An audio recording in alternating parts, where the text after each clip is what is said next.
다속 사상으로 본 유교, 중용 46번째 시간입니다. 오늘은 남방지강, 남방지강이라는 제목으로 말씀드리겠습니다.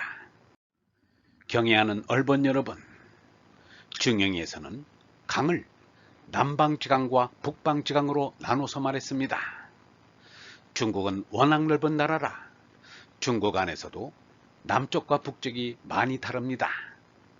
그러나 중용에서 말하는 남과 북은 중국 안의 남북을 말하는 것이 아닙니다.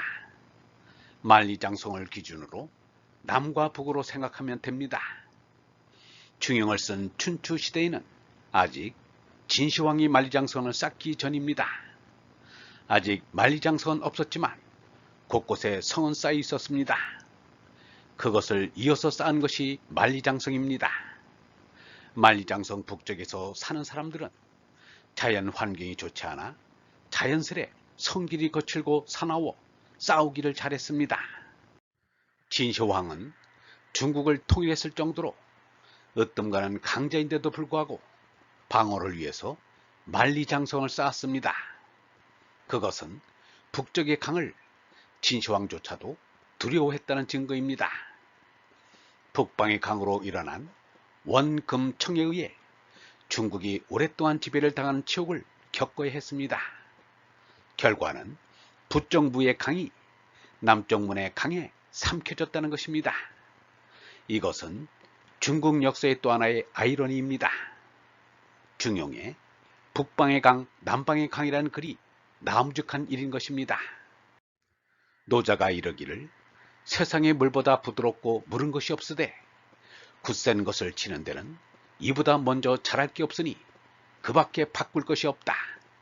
그러므로 부드러운 것이 굳센 것을 이김과 무른 것이 센 것을 이김을 세상에 모를 리 없으나 잘하는 이가 없다 라고 했습니다.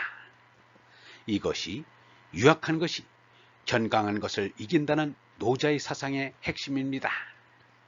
그런데 이 노자의 사상이 중용에 그대로 있습니다. 너그럽고 부드러움을 가지고 가르치고 길 모르는 것을 안가품하지 않는 것이 남쪽에 센 것이니 군자는 그리 사느니라.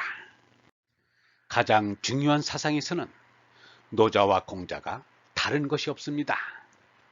그런데 어찌하여 이쪽은 저쪽의 경전을 저쪽은 이쪽의 경전조차 자유롭게 읽지 못하도록 배척했는지 모를 일입니다. 그것은 구경의 진리에까지 이르지 못한 미숙을 드러내 보이는 일입니다. 유영문은 말하기를 대자대비의 세기는 곱다 믿다 하는 애증의 세기를 넘어서야 한다. 그리고 남의 슬픔을 내 슬픔으로 가질 때에만 나와 남이 하나가 될 수 있다.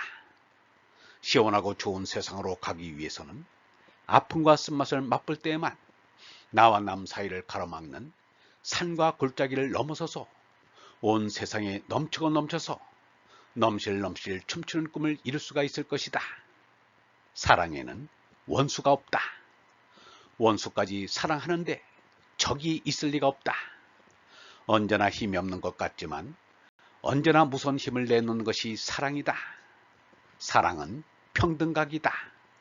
그래서 하느님도 사랑이라고 한다 라고 했습니다. 노자의 유약이나 중용의 관유도 사랑입니다. 이내보다 더 강한 것은 없습니다. 사람들은 사랑을 나약한 이들의 패배주의라 비난하지만 아직 사랑의 힘을 모르는 어리석은 생각입니다. 얼라의 사람은 죄나의 수성을 측인히 여기지 대적하지 않습니다. 안가품하지 마라. 누가 오른뺨을 치거든 왼뺨마저 돌려대고 또 재판에 걸어 속옷을 가지려 하거든 겉옷까지도 내주어라. 누가 억지로 오리를 가져가거든 심리를 가주어라. 달라는 사람에게 주고 꾸려는 사람의 청을 물리치지 마라. 군자는 인을 마음으로 하고 일을 마음으로 한다. 인자는 사람을 사랑하고 의자는 사람을 공경한다. 사람을 사랑하는 일을 사람들이 항상 사랑한다. 사람을 공경하는 일을 사람들이 항상 공경한다. 여기에 사람이 있어 네 개의 대하기를 함부로 하면 군자는 반드시 스스로 반성한다. 내가 반드시 불인했지, 반드시 무례했지, 이런 일이 어찌하여 일어나게 되었을까? 그가 스스로 반성해도 어지럽고 스스로 반성해도 예가 있었는데도 함부로함이 여전하면 군자는 또다시 자기 반성을 한다. 내가 반드시 불충하지 않았던가? 스스로 반성하여 충성되어도 함부로함이 여전하면 군자는 말하기를 이 또한 망측한 사람이로구나.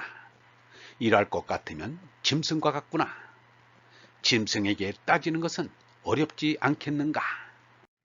비폭력이란 무한한 사랑을 말하며 무한한 사랑이란 또한 순환을 참고 견디는 무한한 능력을 말한다. 나는 잘못된 사람을 보면 자신도 과오를 범했을 때의 일을 생각한다. 호색한을 보면 자신도 한때 호색가였음을 상기한다. 이리하여 나는 세상의 모든 사람에게 친숙함을 느낀다.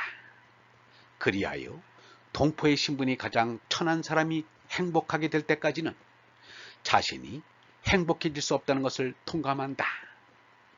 내가 탐진치의 삼독을 수단과 목적으로 삼는 제나를 부정하고 진선미의 그 자체인 얼라를 깨달을 때 마하트마 간디의 아힘사의 사랑에 이를 수가 있습니다. 제나의 사람에게는 아힘사의 사랑이 나올 수가 없으니 탐욕과 투쟁과 음행밖에 모릅니다. 언제나 온유하고 관우하신 얼번 여러분, 거칠고 억센 것이 앞서가나 끝내는 유약한 사랑이 따라잡습니다. 분노와 복수의 견강함을 온유와 용서의 사랑이 결국 꺾어버립니다. 무가 몸보다 강하다 하나 결국 문 앞에 쓰러집니다. 땅이 굳세다 하여 솟아 뽐내지만 그 끝에서는 여린 하늘에 굽히는 것이 하늘의 뜻입니다. 영성신학원 다석 아카데미의 하늘소리였습니다.